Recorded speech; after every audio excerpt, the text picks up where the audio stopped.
Good morning, everyone. November 2025 Intermediate Regular Batch. I welcome you all. Taxation एक 100 marks का subject है जो बहुत ही प्रैक्टिकल, इंटरेस्टिंग और स्कोरिंग सब्जेक्ट है. बिलीव मी, इफ यू पे लिटिल बिट अटेंशन, थोड़ा सीरियस अगर होते हैं तो इसमें 80-85% स्कोर करना कोई बड़ी बात नहीं है. इसमें जो एमसीक्यू पार्ट है वो बहुत बड़ा इम्पैक्ट करता है रिजल्ट के ऊपर में. एमसीक्यू में इट इज अचीवेबल 100%. एमसीक्यू में तो वो रिजल्ट के ऊपर में बहुत इम्पैक्ट करता है. कॉन्सेप्ट सही अगर है, एमसीक्यू में स्कोर करना 100% कोई बड़ा बात नहीं है. राइट. टैक्सेशन के ऊपर बात करते हैं. टैक्स पहले समझते हैं क्या है. टैक्स क्या है? टैक्स के ऊपर अगर बात करें, बचपन से हम लोग सुनते आए हैं. Right. Tax is what? Revenue of government. Government का रेवेन्यू. सिंपल लैंग्वेज में बोले तो गवर्नमेंट का इनकम है ये. ओके. पेमेंट कौन करता है? Public, people of India, business houses, industries, ये पेमेंट करते हैं. गवर्नमेंट टैक्स का पैसा जो कलेक्ट करती है, करोड़ों करोड़ों रुपया, उसका क्या करती है? गवर्नमेंट को पैसा क्यों चाहिए? सी, गवर्नमेंट को देश चलाने के लिए, स्टेट चलाने के लिए बहुत सारा खर्चा करना पड़ता है. ओके. लाइक सबसे बड़ा तो आप देखिए डिफेंस. ओके. आज डिफेंस में राफेल खरीद रहे हैं इंडिया. आप देख रहे हैं बहुत सारे आर्टिलरीज खरीदते हैं. और पब्लिक वेलफेयर स्कीम्स होते हैं, पर सोशल वेलफेयर स्कीम्स होते हैं जिसमें गवर्नमेंट राशन के ऊपर खर्चा करती है, आपका हेल्थ केयर के ऊपर खर्चा करती है, फ्री में गरीबों का इलाज होता है. गवर्नमेंट इंफ्रास्ट्रक्चर के ऊपर खर्चा करती है, जैसे हॉस्पिटल्स बनवाती है, स्कूल्स बनवाती है, कॉलेजेस बनवाती है, आपका रोड्स, डैम्स, ब्रिजेस ये बनाती है. तो गवर्नमेंट को तो पैसा चाहिए ना. गवर्नमेंट पैसा कहाँ से लाएगी? टैक्सेशन के थ्रू लाएगी. अभी टैक्स बेसिकली यही है. अभी इंडिया में टैक्सेशन कितने तरह के हैं? Direct taxes, indirect taxes. Direct tax, indirect tax, ये दोनों ही पार्ट है आपका सब्जेक्ट का. राइट. तो इसको अगर समझे,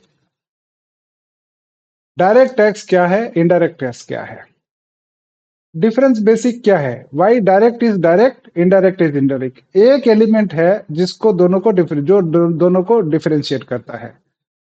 पेमेंट कौन डायरेक्टली करता है? राइट. गवर्नमेंट को. अल्टीमेटली तो taxes are paid to government. Okay.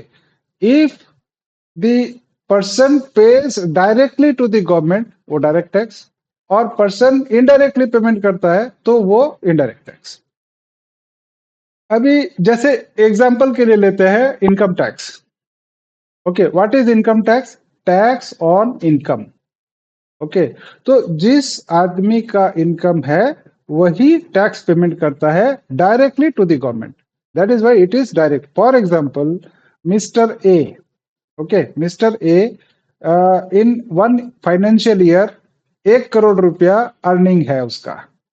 Right. तो उसका सपोज 30 लाख रुपीज टैक्स अगर होता है तो मिस्टर ए ही पेमेंट करता है गवर्नमेंट को एज इनकम टैक्स.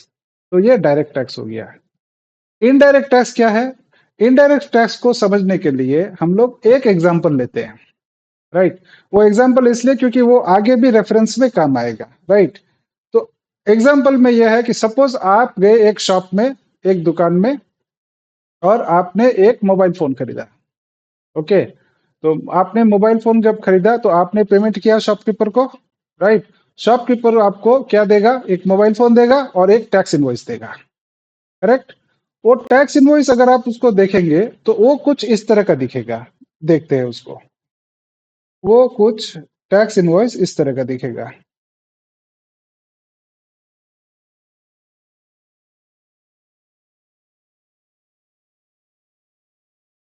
यहाँ आपका वेंडर का नाम और एड्रेस ऑफ वेंडर. ओके. उसमें आपको ये दिखेगा, आप देखिएगा GSTIN, GSTIN. Okay. What is GSTIN?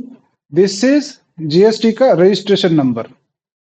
Okay, registration number वो कुछ इस तरह का होगा, 19 ACJCN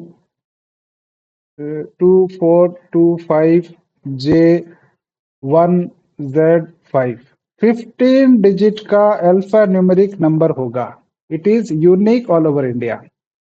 ओके, ये सब के लिए आगे और बात करेंगे। एक जीएसटी नंबर होगा, उसमें आपको दिखेगा 1 पीस से मोबाइल फोन रुपीज से 1 लाख,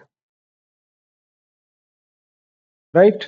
नीचे अगर देखेंगे तो वो चार का CGST 9%, 9,000, SGST 9%, 9,000, टोटल 1,18,000। और भी इसमें डिटेल रहते हैं, वो अपने लिए रेलेवेंट नहीं है, इसलिए उसका अभी बात नहीं करेंगे, राइट। आपने 1,18,000 रुपया पेमेंट किया वेंडर को, वेंडर ने आपको मोबाइल फोन दिया और ये टैक्स इनवॉइस दिया, राइट। मोबाइल फोन का जो प्राइस है वो 1 लाख ही है।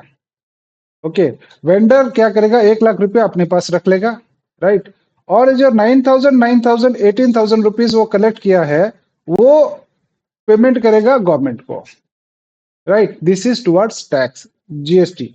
कौन सा गवर्नमेंट को पेमेंट करेगा? ये जो सीजीएसटी है वो सेंट्रल गवर्नमेंट को पेमेंट करेगा, और एसजीएसटी है वो स्टेट गवर्नमेंट को पेमेंट करेगा, राइट। तो एक ही ट्रांजैक्शन में, एक ही रजिस्ट्रेशन में सेंट्रल गवर्नमेंट और स्टेट गवर्नमेंट, दोनों गवर्नमेंट टैक्स कलेक्ट कर रही है आपसे। ओके, अपना पॉइंट क्या था? Indirect tax. इनडायरेक्ट टैक्स क्या है? आपने वेंडर को पेमेंट किया, वेंडर ने गवर्नमेंट को पेमेंट किया, तो indirectly you have paid the amount of tax to government through vendor, correct. So that is why you have indirectly paid it to the government. आपने डायरेक्टली तो payment नहीं किया। Income tax में क्या था? मिस्टर ए ने directly payment किया 30 लाख रुपया towards income tax to government, but इस केस में क्या है? You have paid 18,000 rupees tax to government indirectly through vendor, that is why it is indirect tax. Okay, तो ये बेसिक है, इनडायरेक्ट क्यों कहते हैं और डायरेक्ट को डायरेक्ट क्यों कहते हैं, ये बेसिक डिफरेंस है, समझ के रखो। It's okay. नाउ अभी नेक्स्ट है ना, डायरेक्ट टैक्स और इनडायरेक्ट टैक्स में थोड़ा सा कुछ बेसिक डिफरेंस है। और क्या क्या डिफरेंस है? ओके, इसको भी थोड़ा समझते हैं। डायरेक्ट टैक्स, इनडायरेक्ट टैक्स, क्या डिफरेंस है? आप अगर ये इनवॉइस को देखेंगे तो मोबाइल का प्राइस कितना है? मोबाइल का प्राइस एक्चुअल में 1 लाख रुपया है। 18,000 इज टुवर्ड्स टैक्स। ओके, तो 1 लाख रुपया का मोबाइल आपने पेमेंट किया 1,18,000 रुपया, because of the indirect tax. Okay, so you can say that indirect tax is, ये इन्फ्लेशन को बढ़ाता है। Indirect tax basically promotes promotes inflation. Inflation क्या होता है? महंगाई। ओके, जिस एलिमेंट से चीजों के दाम बढ़ जाते हैं, प्राइस बढ़ जाता है, इन्फ्लेशन। महंगाई में क्या होता है? दाम बढ़ जाता है, उसी को तो महंगाई कहते हैं। Inflation is what? महंगाई, राइट। तो इनडायरेक्ट टैक्स से वस्तुओं के, चीजों के दाम बढ़ जाते हैं। 1 लाख का फोन 1,18,000 हो गया, राइट। अभी टैक्स रेट बढ़ जाएगा तो और बढ़ जाएगा, करेक्ट। तो महंगाई को बढ़ाता है indirect tax. Whereas direct tax जो है वो हेल्प करता है, हेल्प इन रिड्यूसिंग इन्फ्लेशन। कैसे? डायरेक्ट टैक्स कौन पेमेंट करता है? जिसका लायबिलिटी है वही पेमेंट करता है। ओके, वो तो किसी से कलेक्ट करके पेमेंट नहीं कर रहा है, राइट। तो जिसका, जो गवर्नमेंट के पास में वो जो रेवेन्यू आता है, तो गवर्नमेंट बहुत सारी सब्सिडीज देती है, राइट। हेल्थ केयर के ऊपर खर्चा करती है, तो जो सब्सिडीज में और में खर्चा जो होता है, उससे चीजों के दाम बढ़ता है। It helps reducing inflation.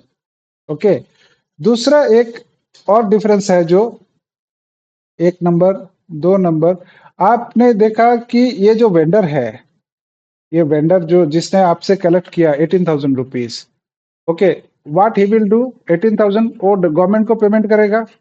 Government को पेमेंट करने के टाइम में उसको दुख होगा क्या, पिंच करेगा क्या, नहीं। क्यों पिंच नहीं करेगा, वो अपने जेब से नहीं दे रहा है। Okay, he has collected this tax amount from you, okay, आपसे कलेक्ट किया और गवर्नमेंट को पेमेंट कर रहा है, उसको कोई फर्क ही नहीं पड़ता है, राइट। वेर एज आप अगर मिस्टर ए का केस में देखेंगे, मिस्टर ए ने 1 करोड़ रुपया अर्निंग किया, उसमें उसको 30 लाख रुपया जब टैक्स देना पड़ रहा है, तो वो उसको जेब से देना पड़ रहा है। ओके, तो वो डायरेक्ट टैक्स जो है वो पिंच करता है।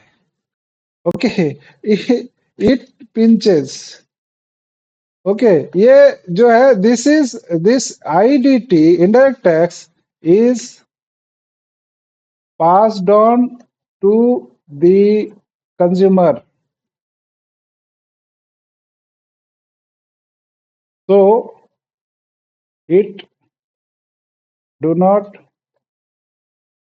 pinch the taxpayer. टैक्सपेयर यहाँ पे वेंडर है, राइट।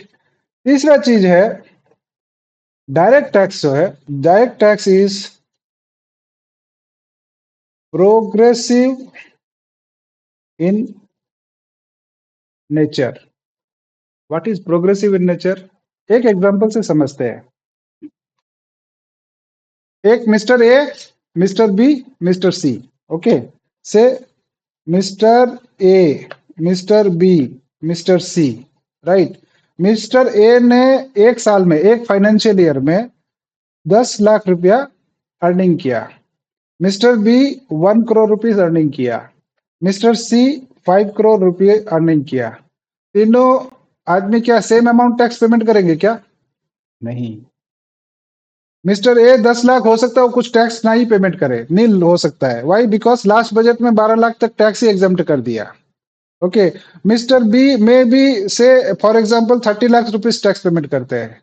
मिस्टर सी से 5 करोड़ है तो उसमें बहुत सरचार्ज और बहुत कुछ ऐड हो जाता है, से for example 2 crore rupees payment करते हैं।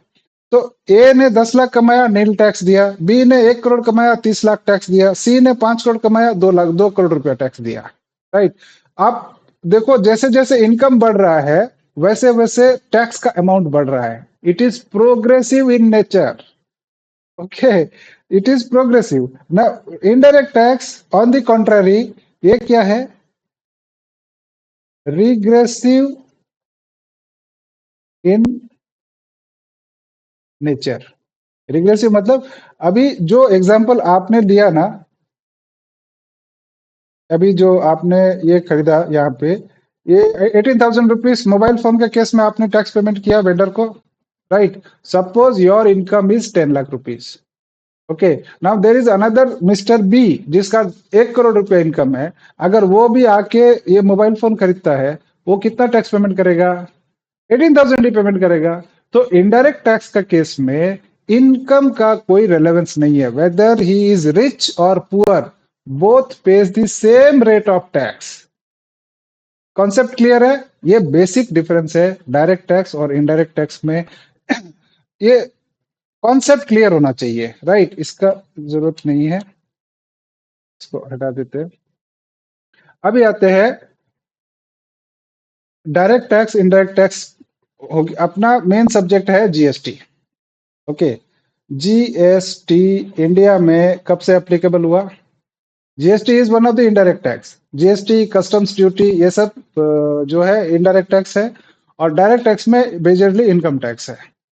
जीएसटी आया 1 जुलाई 2017 से इंडिया में इम्प्लीमेंट हुआ, right.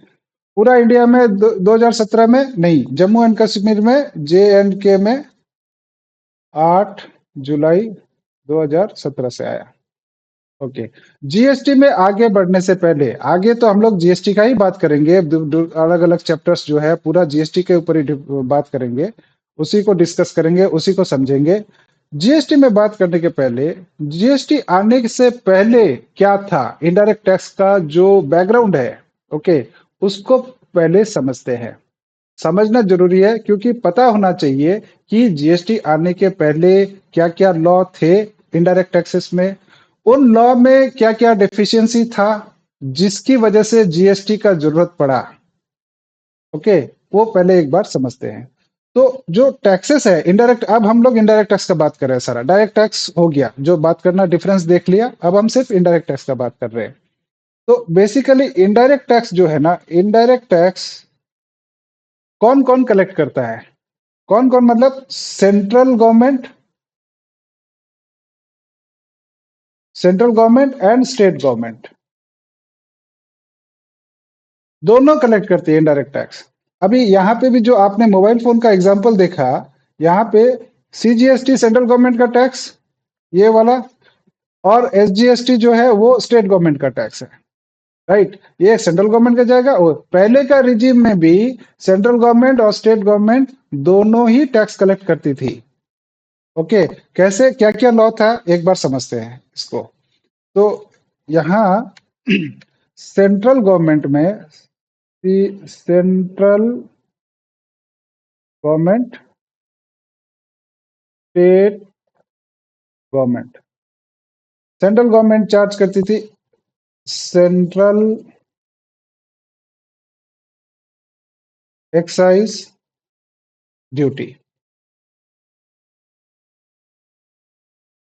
Service tax. State government क्या चार्ज करती थी?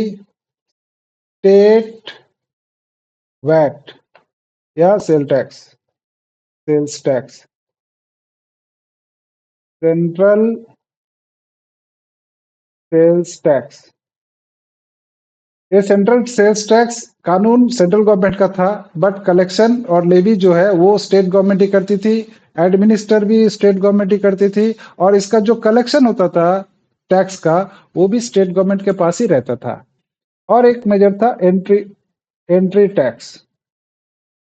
इसके अलावा और भी बहुत सारे लेवीज थे, लग्जरी टैक्स, एंटरटेनमेंट टैक्स, बहुत सारे लेवीज थे सेंट्रल गवर्नमेंट की। और अभी हम लोग बेसिकली समझने के लिए सिर्फ इतना एग्जांपल ले रहे हैं। Okay, central excise duty manufacturing के ऊपर लगता था, सर्विस टैक्स सर्विस के ऊपर में लगता था, स्टेट वैट और सेल्स टैक्स जो है वो सेल्स के ऊपर लगता था, ये दोनों सेल्स के ऊपर में लगता था। एंट्री टैक्स एक एरिया में गुड्स जो एंट्री होता था तो उसके ऊपर में एंट्री टैक्स लगता था, राइट? अभी आप देखिए, सेंट्रल एक्साइज का लॉ अलग था। ओके, सेंट्रल एक्साइज का सेंट्रल एक्साइज एक्ट अलग था, सर्विस टैक्स का फाइनेंस एक्ट 1994, स्टेट वैट का, हर स्टेट का वैल्यू एडेड टैक्स एक्ट अलग होता था, हर स्टेट का, जितने स्टेट है। सेंट्रल सेल्स टैक्स एक्ट एक ही था, लेकिन इसके रूल्स हर स्टेट में अलग अलग होते थे। एंट्री टैक्स का एक्ट अलग होता था। तो जितने एक्ट है उसका उतना उस एक्ट का कंप्लायंसेस होगा, उस एक्ट का लिटिगेशन भी अलग होगा, और जितने एक्ट है उनका सबका सेंट्रल एक्साइज का रिटर्न, सर्विस टैक्स का रिटर्न, वैट का रिटर्न, एंट्री टैक्स का रिटर्न, सीएसटी का रिटर्न, सब अलग अलग। ओके, सब अलग अलग होगा। तो अब सपोज एक मैन्युफैक्चरर है, और उस मैन्युफैक्चरर का बड़े बड़े जो आईटीसी लिमिटेड है, जैसे हिंदुस्तान लीवर है, बड़ी कंपनियों का 4 स्टेट 5 स्टेट में अगर मैन्युफैक्चरिंग होता है, तो हर एक स्टेट में हर लोकेशन पे उनको अलग अलग रजिस्ट्रेशन लेना है, सबका कंप्लायंसेस अलग अलग करना है, सबका रिटर्न अलग अलग देना है, सबका पेमेंट अलग अलग करना है, सबका असेसमेंट अलग अलग होगा, सबका ऑडिट अलग अलग होगा। एक कॉम्प्लेक्स स्ट्रक्चर ऑफ टैक्सेस था, एक बहुत ही कॉम्प्लेक्स स्ट्रक्चर था, and it used to be very difficult to manage, right? ये एक बहुत बड़ा डेफिशिएंसी था, जिसके लिए जीएसटी में क्या आपने देखा, आपका ये देखो, एक सिंगल रजिस्ट्रेशन है, सेंट्रल गवर्नमेंट स्टेट गवर्नमेंट दोनों है, दोनों का पेमेंट हो रहा है, राइट? अच्छा, सिंगल रजिस्ट्रेशन है तो इसका रिटर्न भी एक ही है, सिंगल रिटर्न, एक रजिस्ट्रेशन के लिए एक रिटर्न, एक assessment, single assessment, single audit, single payment, एक ही बार में पेमेंट हो जाता है। स्टेट गवर्नमेंट को कितना जाना है, स्टेट और सेंट्रल गवर्नमेंट को कितना जाना है, एक ही रिटर्न में दोनों का पेमेंट हो जाता है, राइट? तो ये जो जितना इजी अभी दिख रहा है, उतना इजी पहले था नहीं, क्योंकि मल्टीपल लॉज थे, मल्टीपल लॉज थे। अच्छा, लिटिगेशन भी सबका अलग अलग होता है, सब स्टेट के हिसाब से अलग अलग litigation. So it was a very complex structure of taxes. Okay, earlier regime. एक ये बहुत बड़ा deficiency था, नंबर वन। नंबर टू, दूसरा एक है कॉन्सेप्ट, आप समझिए कॉन्सेप्ट इसका, cascading, cascading of taxes.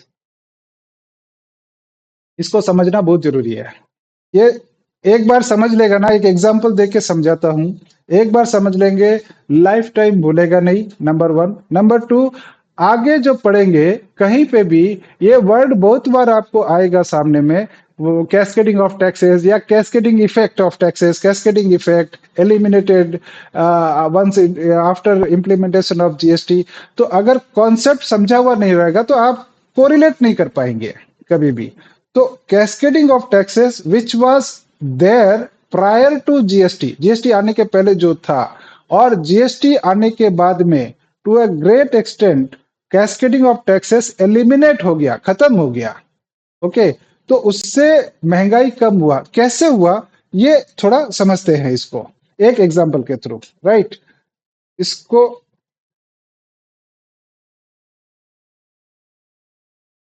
Cascading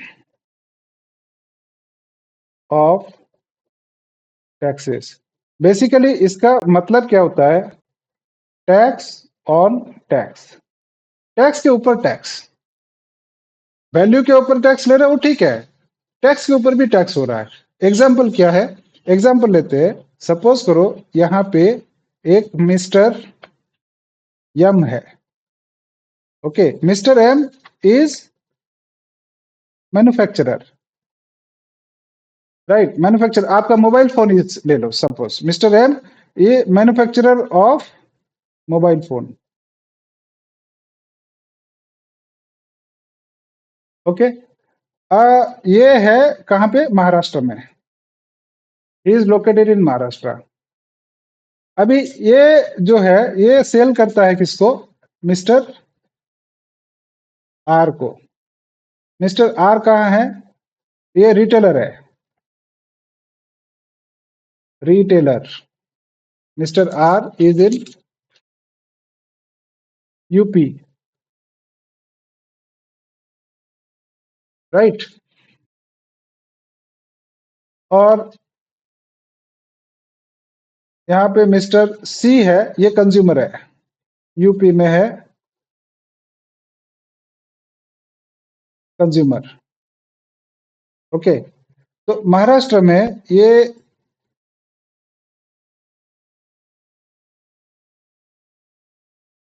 दोनों का रिजिम में प्रायर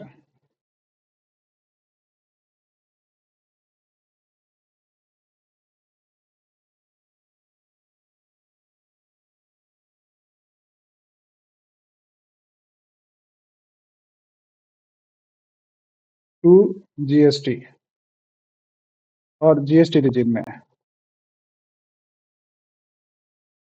सेम ट्रांजैक्शन पहले कैसे होता था अभी कैसे हो रहा है, उसको भी, उसको ही हम लोग देख रहे हैं एक एग्जांपल के थ्रू, राइट।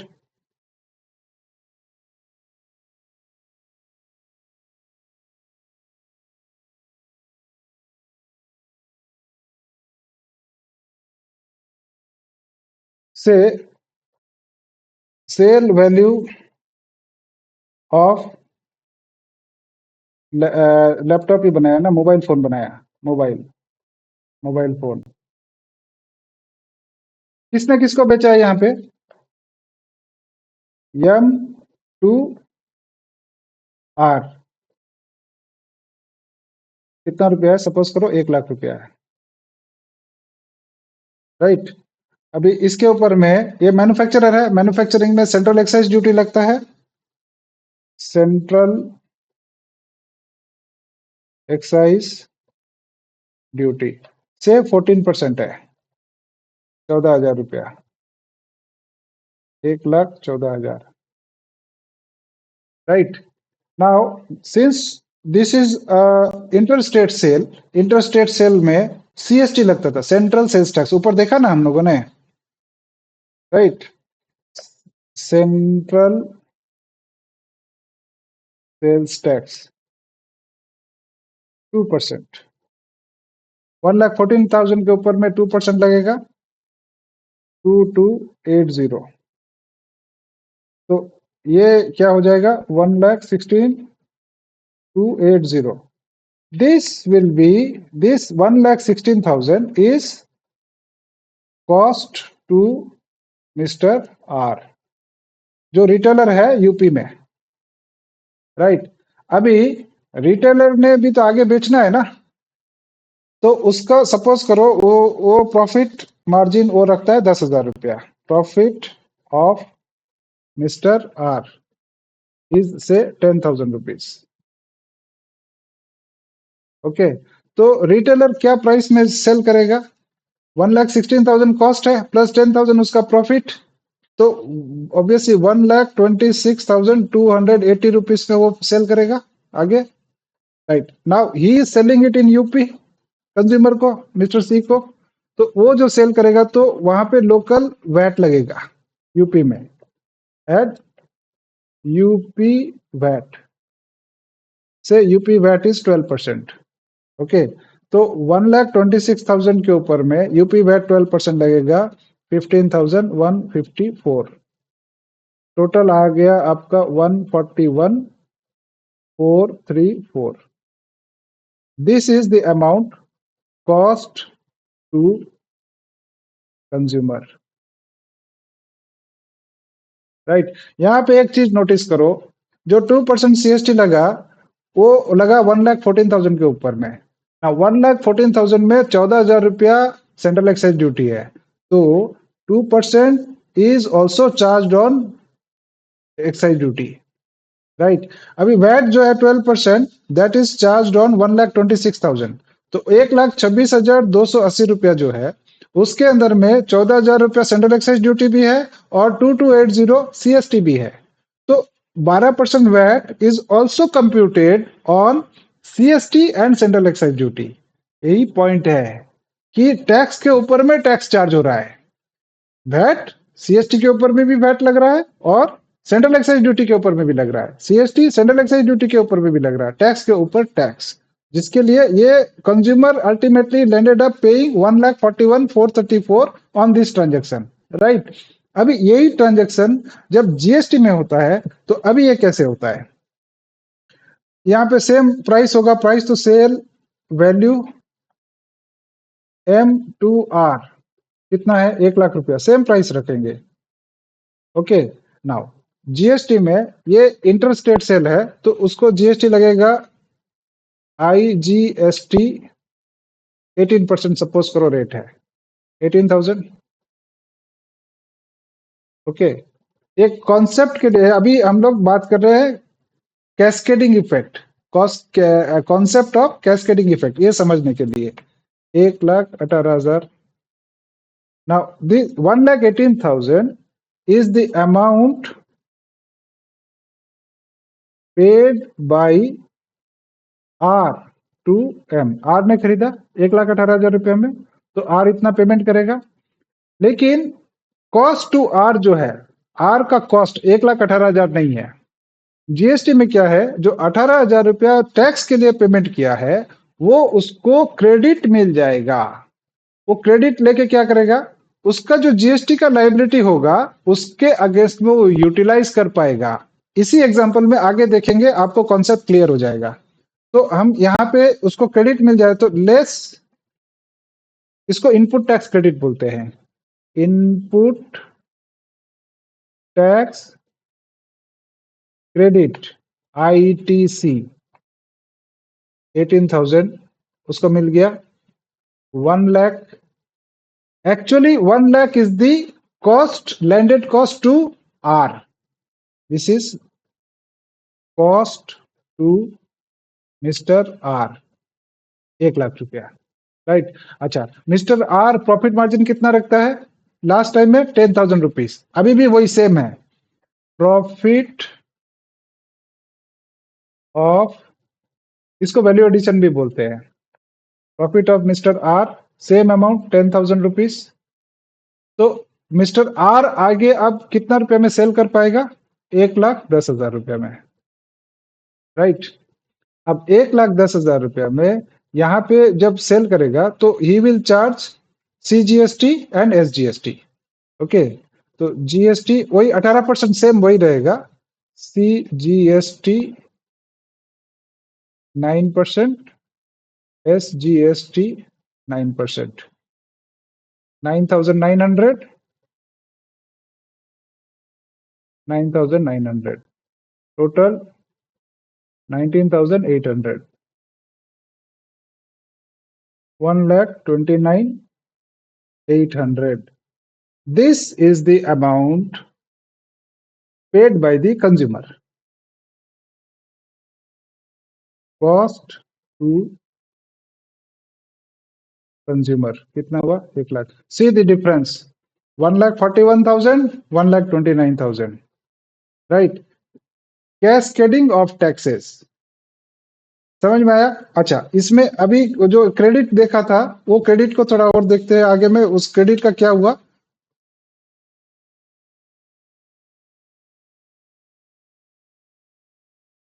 अभी आर का outward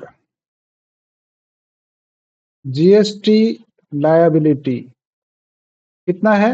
19,800,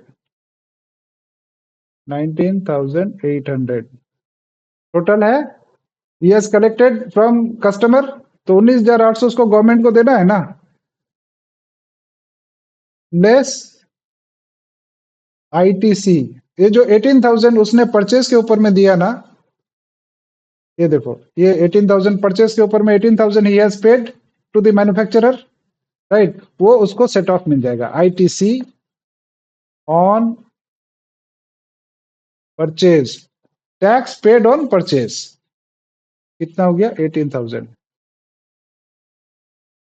balance 1,800, 1,800 is the amount of GST payable to government by R.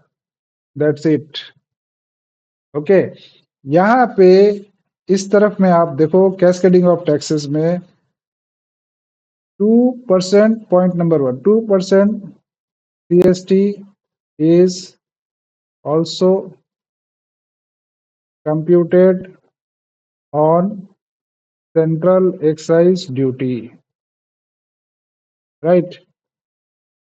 12% VAT is also computed on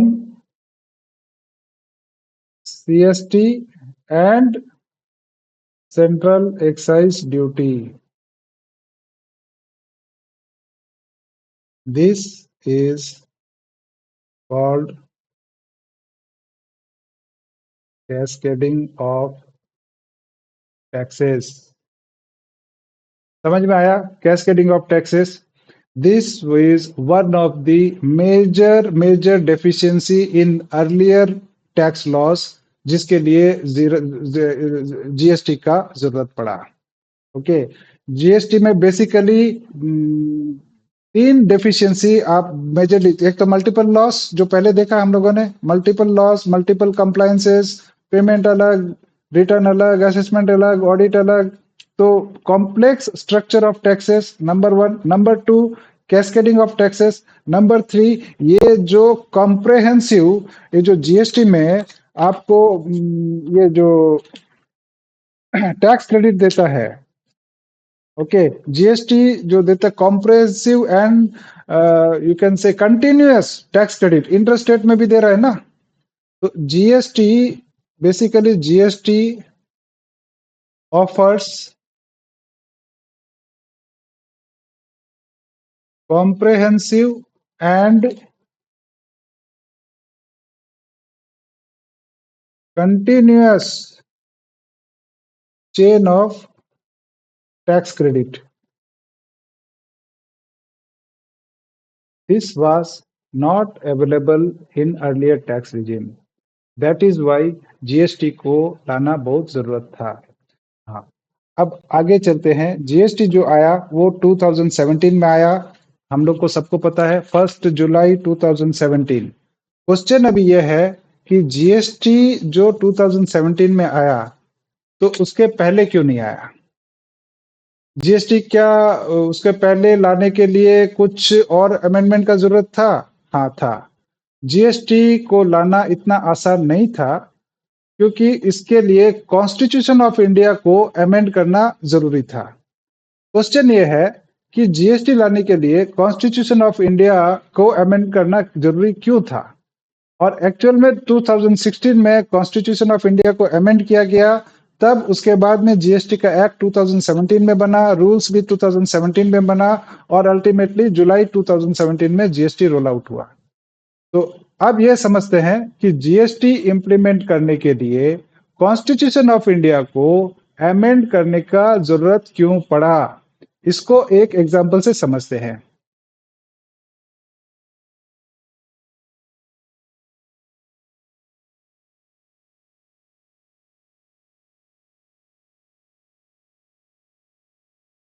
और ये क्वेश्चन इंपॉर्टेंट है, why was it necessary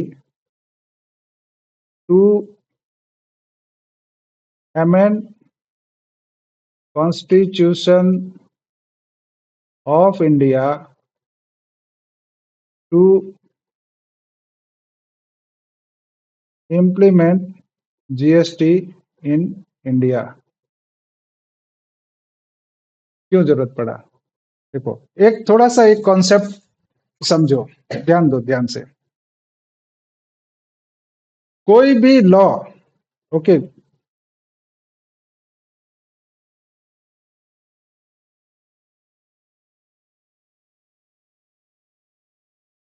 any tax, okay, any tax, whether it is collected by central government or state government, there has to be a tax law. कानून होना चाहिए। Without कानून, कानून बनाए बिना कोई भी गवर्नमेंट टैक्स कलेक्ट नहीं कर सकती है। अच्छा, इतना तो हमने देखा है कि इंडिया में टैक्सेस स्टेट गवर्नमेंट भी कलेक्ट करती है, सेंट्रल गवर्नमेंट भी कलेक्ट करती है, राइट? जैसे for example income tax, okay, tax on income कौन कलेक्ट करता है? सेंट्रल गवर्नमेंट कलेक्ट करता है, राइट? तो सेंट्रल गवर्नमेंट उस इनकम टैक्स कलेक्ट करने के लिए इनकम टैक्स एक्ट बनाया और उस एक्ट को इन्फोर्स करके वो इनकम टैक्स कलेक्ट करती है पब्लिक से, कॉर्पोरेट से, बिजनेस हाउसेस से, सबसे, राइट? अभी सेंट्रल गवर्नमेंट को या स्टेट गवर्नमेंट को ये पावर कौन देता है कि आप टैक्स कलेक्ट करने के लिए लॉ बनाए, राइट? मतलब कि टैक्स कलेक्ट करने के लिए एक कानून बनाना है जो सेंट्रल गवर्नमेंट या स्टेट गवर्नमेंट बनाती है, राइट?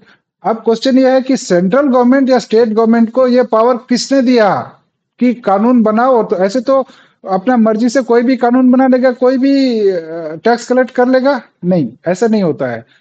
सेंट्रल गवर्नमेंट या स्टेट गवर्नमेंट कोई भी टैक्स कलेक्ट करने के लिए अगर कोई कानून बनाते हैं तो वो उसका अथॉरिटी, उसका परमिशन कॉन्स्टिट्यूशन से लेना पड़ता है, कॉन्स्टिट्यूशन अलाउ करना है। अगर कॉन्स्टिट्यूशन में लिखा है कि central government tax on income collect कर सकती है, तभी सेंट्रल गवर्नमेंट उसके लिए कानून बनाएगा और आगे इनकम टैक्स कलेक्ट करेगा। समझा बात, राइट? तो सबसे पहले supreme authority constitution of India. Constitution of India अगर अलाउ करता है कि हाँ सेंट्रल गवर्नमेंट इस मैटर पे टैक्स कलेक्ट कर सकती है, तब सेंट्रल गवर्नमेंट उस मैटर पे कानून बनाएगा और आगे टैक्स कलेक्ट करेगा, राइट? जीएसटी के केस में आपने मोबाइल फोन खरीदा था, वो इनवॉइस याद है, ठीक है? एक रजिस्ट्रेशन, एक सिंगल ट्रांजैक्शन के ऊपर में सेल का ट्रांजैक्शन था, मोबाइल फोन का सेल का ट्रांजैक्शन था, और उस ट्रांजैक्शन में स्टेट गवर्नमेंट और सेंट्रल गवर्नमेंट दोनों ही टैक्स कलेक्ट कर रहे थे, राइट? ये चीज पहले संभव नहीं थी, आज संभव है क्योंकि कॉन्स्टिट्यूशन अमेंडमेंट हो गया। क्या अमेंडमेंट हो गया? एक चीज को समझते, किसको क्या क्या पावर दिया हुआ था, आप ये समझिए। इसके पहले before 2017, central government was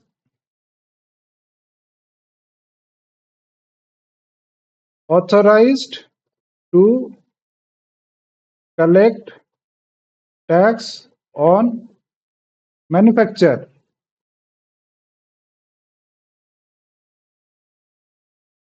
on service. Okay, manufacturing के ऊपर में था और सर्विसेज के ऊपर में सेंट्रल गवर्नमेंट को अथॉरिटी था टैक्स कलेक्ट करने के लिए। ओके, स्टेट गवर्नमेंट को सर्विसेज के ऊपर में टैक्स कलेक्ट करने का पावर नहीं था। स्टेट गवर्नमेंट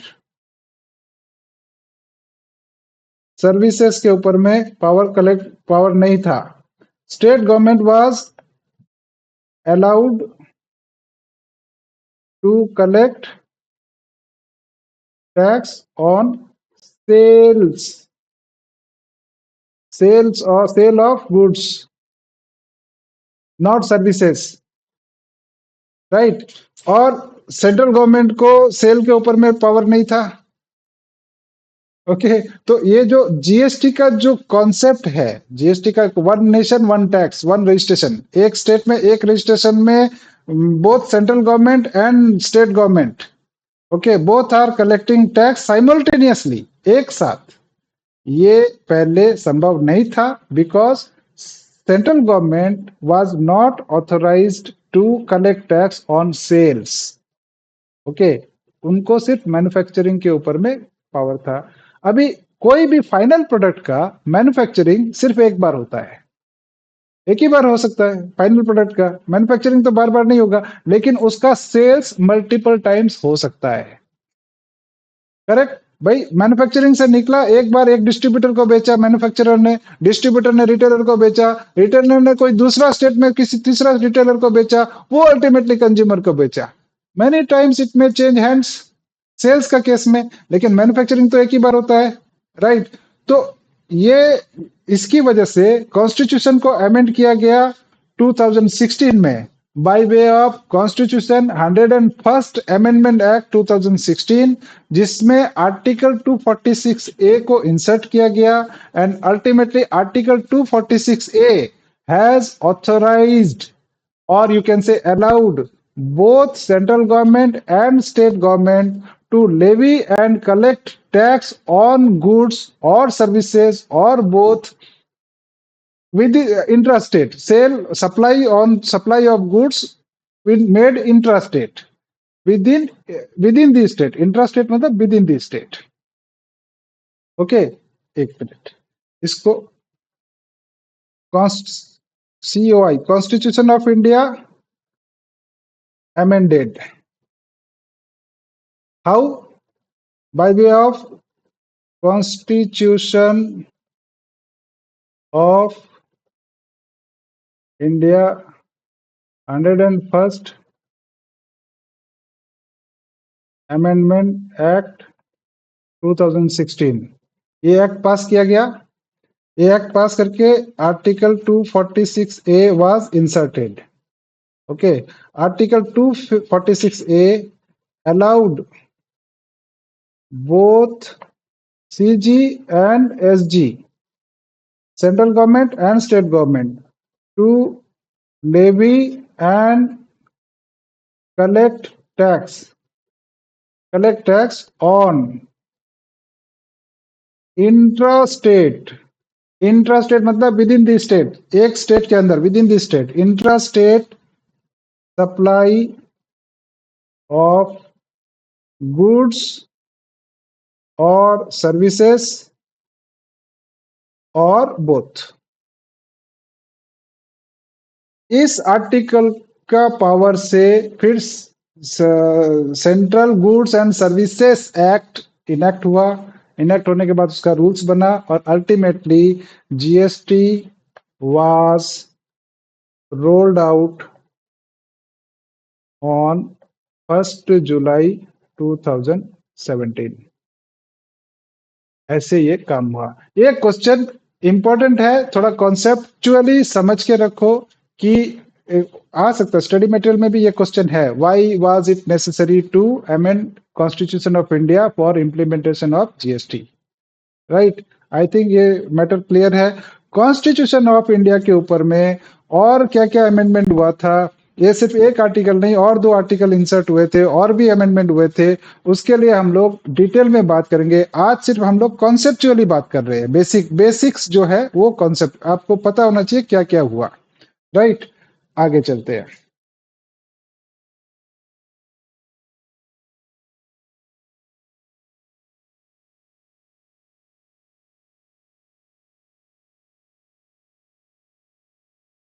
अब एक कॉन्सेप्ट है, आज और समझते हैं, basic concept of input tax credit. Okay, input tax credit एक अपने आप में पूरा चैप्टर है, जिसको कम से कम 5-6 दिन लग सकते हैं उसको कवर करने के लिए, बट यहाँ पे उसका बेसिक समझेंगे, क्योंकि अभी हम लोग जितने भी बात करेंगे, आईटीसी का बात आएगा, इनपुट टैक्स क्रेडिट का बात आएगा, प्लेस ऑफ सप्लाई का बात आएगा, सीजीएसटी, एसजीएसटी, आईजीएसटी का बात आएगा। तो एक बार बेसिक कॉन्सेप्ट समझते हैं। Basic concept input tax credit का समझने के पहले पहले एक बार समझते हैं टाइप्स ऑफ टैक्सेस, ठीक है? टाइप्स ऑफ टैक्सेस जीएसटी में, राइट? टाइप्स ऑफ टैक्सेस का इसको समझने के लिए सेल कितना तरह का हो सकता है? एक होता है इंट्रा स्टेट और एक होता है inter state. Okay, intra state मतलब sale within the same state. Maharashtra का महाराष्ट्र के अंदर सेल हुआ, मतलब बायर और सेलर दोनों महाराष्ट्र में है, बंगाल का बंगाल के अंदर में हुआ, राइट? तो जैसे आपने मोबाइल खरीदा, सेम जगह में खरीदा ना, विद इन वो इंट्रा स्टेट हुआ, राइट? इंटर स्टेट मतलब वन स्टेट टू अनदर। और भी है, अभी के लिए बस इतना समझ के रखो। अभी के लिए जब सेल एक स्टेट से दूसरे स्टेट, इसमें और भी है, एक स्टेट से यूटी होता है, यूनियन टेरिटरी भी है, एक स्टेट जैसा ही है, और इंपोर्ट एक्सपोर्ट और भी आता है, उसको और डिटेल में बाद में समझेंगे। अभी के लिए बस इतना समझो, इंटर स्टेट मतलब one state to another state, मतलब कि बंगाल से सेल हो रहा है बिहार जा रहा है, या महाराष्ट्र से सेल हो रहा है यूपी जा रहा है, महाराष्ट्र से सेल हो रहा है कर्नाटका जा रहा है। तो one state to another, inter state, intra state, within the same state. Okay, यहाँ का कॉन्सेप्ट है इंट्रा स्टेट का केस में, where supplier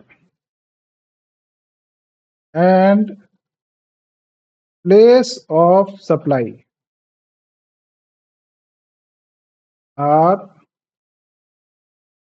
within the same state।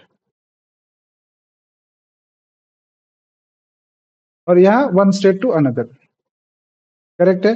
अभी rate of tax,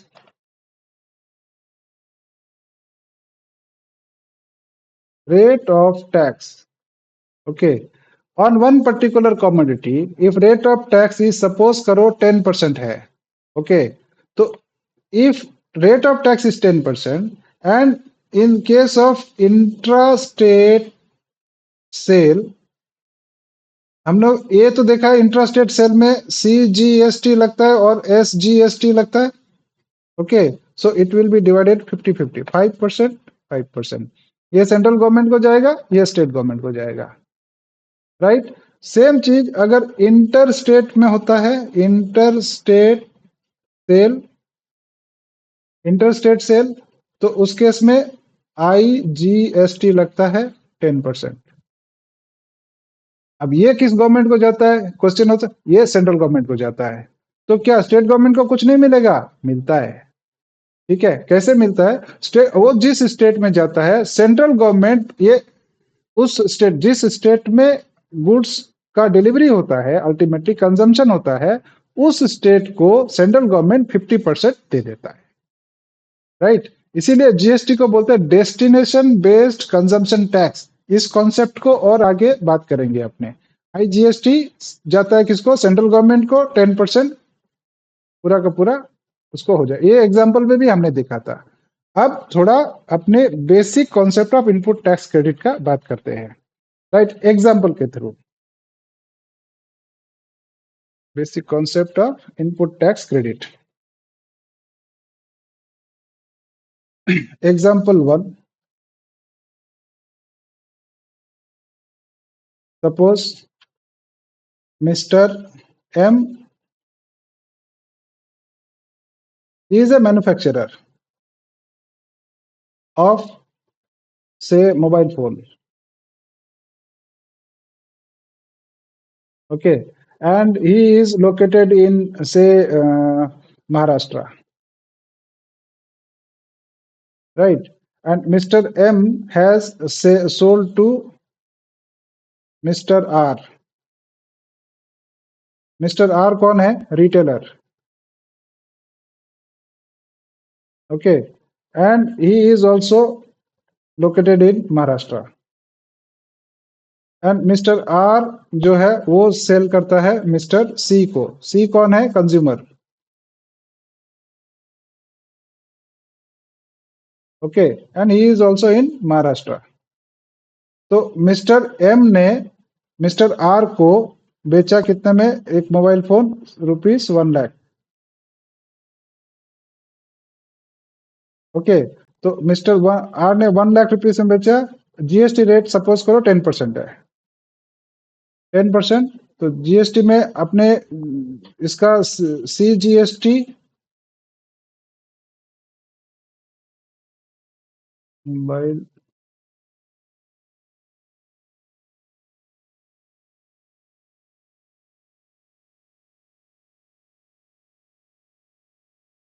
CGST 5%, 5,000, SGST 5%, 5,000, total 1,10,000.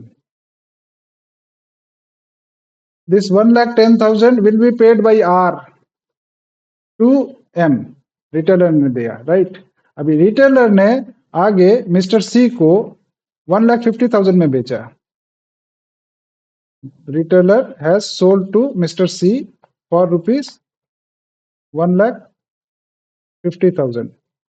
Okay, तो ये भी charge करेगा सीजीएसटी 5%, एसजीएसटी 5%, करेक्ट? 7,500, 7,500, टोटल 1,65,000। तो 1,65,000 will be paid by C to R, right? अभी गवर्नमेंट को कौन कितना पेमेंट करेगा? This 10,000 rupees Mister M will pay to government. कितना?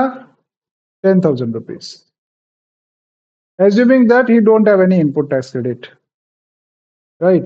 तो 5,000 सेंट्रल गवर्नमेंट को, 5,000 स्टेट गवर्नमेंट को, करेक्ट? अभी मिस्टर आर का लाइबिलिटी कितना है? He has collected how much? 15,000 rupees. तो GST payable by R, okay, C GST, SGST total. GST liability, the amount what he has collected from C, customer से कितना लिया उतना देना है ना उसको। 7,500, 7,500, टोटल 15,000, राइट? Now tax what R has already paid on his purchase, वो उसको सेट ऑफ मिल जाएगा, हमने आगे भी देखा है, राइट? तो इसको बोलते हैं ITC, input tax credit, right? उसने कितना परचेज पे दिया? 5,000, 5,000 हमने देखा। तो 5,000 आईटीसी, 5,000 आईटीसी, टोटल 10,000। तो नेट 2,500 सीजीएसटी, 2,500 एसजीएसटी और टोटल में 5,000 rupees. This is the amount payable by R to government. Clear है? ये एग्जांपल में हमने देखा जहां पे मैन्युफैक्चरर, रिटेलर और कंज्यूमर तीनों एक ही स्टेट में है, राइट? अब एक एग्जांपल देखते हैं जहां मैन्युफैक्चरर है एक स्टेट में, मैन्युफैक्चरर ने डिस्ट्रीब्यूटर को सेल किया सेम स्टेट में, डिस्ट्रीब्यूटर ने उसी आइटम को रिटेलर को सेल किया, वो अलग स्टेट में है, रिटेलर ने उसी स्टेट में कंज्यूमर को बेचा। ठीक है, वो एग्जांपल देखो और थोड़ा क्लैरिटी होगा। जहां पे आईजीएसटी सीजीएसटी दोनों है, दो स्टेट का सीजीएसटी रहेगा, सीजीएसटी और एसजीएसटी, और आईजीएसटी भी रहेगा। और एक एग्जांपल देखते हैं, राइट? ये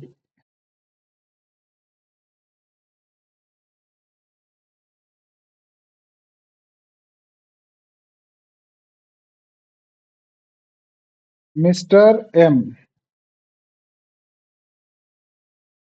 ये कौन है? मैन्युफैक्चरर। कहाँ पे है? महाराष्ट्र में,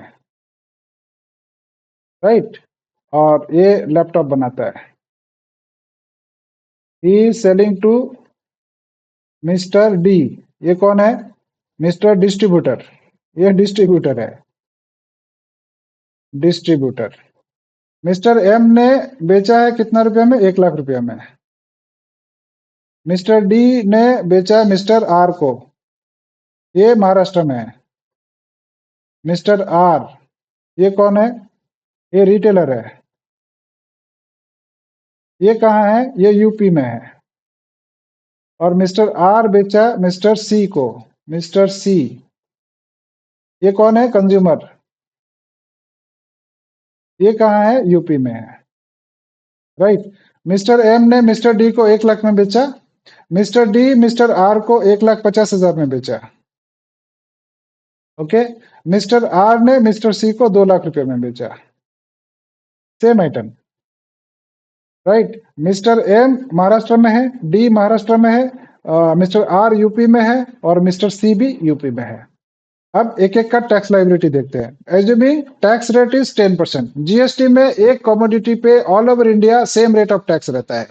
अगर महाराष्ट्र में 10% है तो वो यूपी में भी 10% ही होगा। ऐसा नहीं हो सकता है कि एक आइटम महाराष्ट्र में 12, वो पहले के जमाने में होता था, वैट में हो सकता था, पॉसिबल था, सब स्टेट का वैट लॉ अलग अलग होता था, यहाँ अभी नहीं होता है वैसे, राइट? अक्रॉस इंडिया एक आइटम का सेम रेट होता है, राइट? तो मिस्टर एम का देखते हैं। Mister M GST liability, mister M, mister D, mister R, तीनों का, right?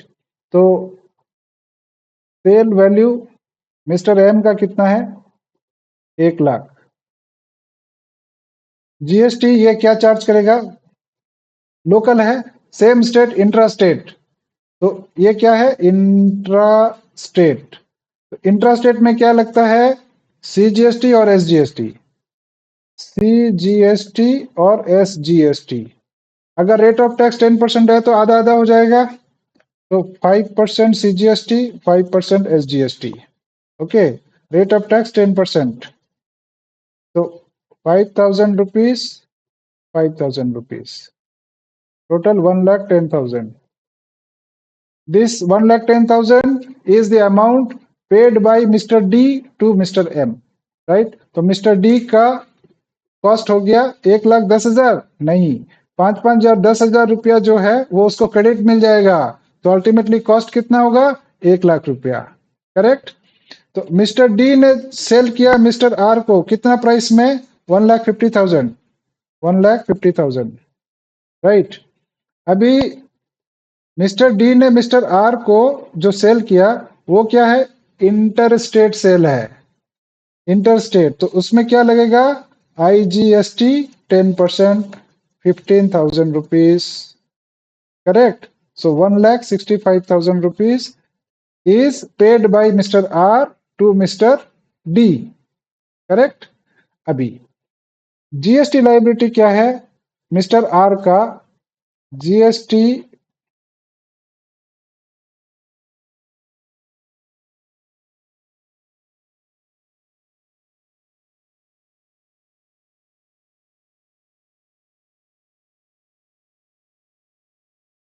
GST payable,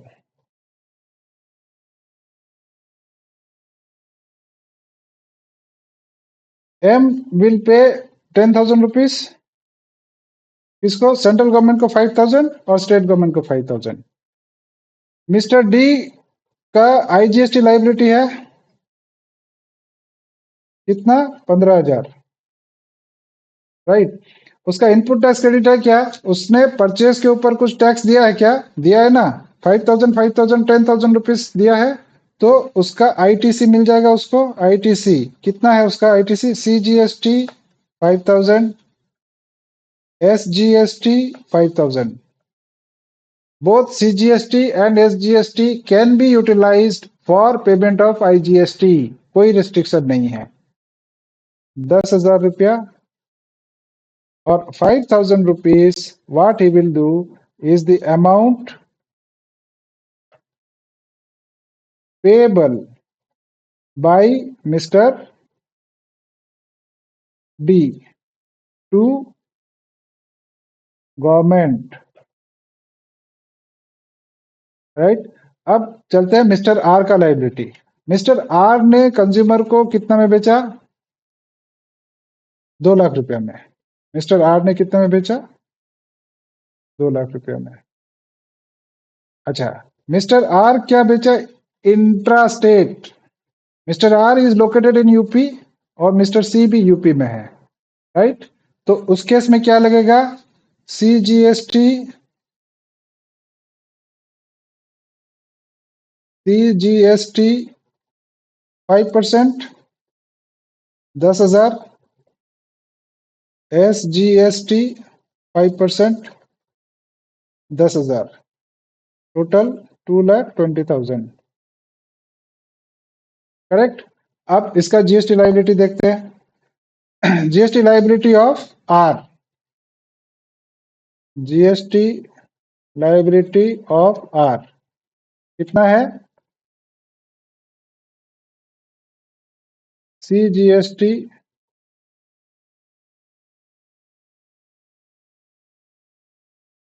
SGST total,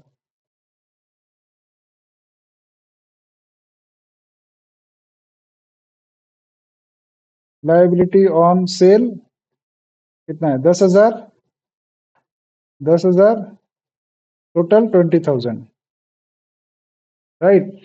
input tax credit है क्या? उसने परचेज के ऊपर कुछ टैक्स दिया है क्या? दिया है ना। कितना दिया है? देखो 15,000 रुपीज पेमेंट किया है। 15,000 रुपीज क्या है? बट 15,000 आईजीएसटी पेमेंट किया है इसने डी को। तो वो इंटरस्टेट परचेस किया, ये चीज उसको अवेलेबल है as ITC to set off against his liability, GST liability. तो 15,000 रुपया है, तो 15,000 रुपया यहाँ लाइबिलिटी है सीजीएसटी एसजीएसटी, तो किसमें यूटिलाइज करेगा? किसी में भी यूज कर सकता है, किसी भी प्रोपोर्शन में कर सकता है, राइट। आईटीसी ऑफ आईजीएसटी 15,000 है, सपोज को यहाँ 10,000 यूज कर लिया, यहाँ 5,000 यूज कर लिया, राइट, टोटल 15,000। तो यहाँ लाइबिलिटी नील, यहाँ पे 5,000, यहाँ 5,000, right? So this is the amount, total amount payable by Mr. R to government, nil 5,000। समझ में आया? कॉन्सेप्चुअली इनपुट टैक्स क्रेडिट का ये बेसिक स्ट्रक्चर है, इसको बहुत डिटेल, इसमें ब्लॉक्ड क्रेडिट है और भी बहुत सारे इश्यूज है। और जो हम लोग प्लेस ऑफ सप्लाई जो देखे थे, प्लेस ऑफ सप्लाई, ये प्लेस ऑफ सप्लाई, इसके ऊपर भी एक सेपरेट चैप्टर है, इसको भी 4 या 5 दिन लगेगा। उसको कवर करने में। Place of supply is also not that easy.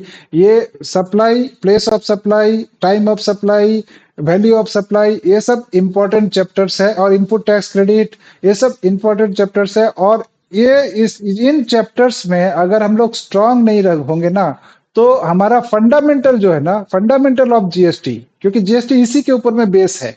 Supply, supply का फिर place of supply, value of supply, time of supply और इनपुट टैक्स क्रेडिट, यही सब बेसिक फंडामेंटल्स है। उसके बाद तो कंप्लायंस का पार्ट है, रिटर्न्स, टीडीएस, टीसीएस, आपका उसके बाद जो पेमेंट ऑफ टैक्स, ये सब कंप्लायंस का मैटर है बाद में। बट फंडामेंटल्स जो है वो यही सब है, राइट।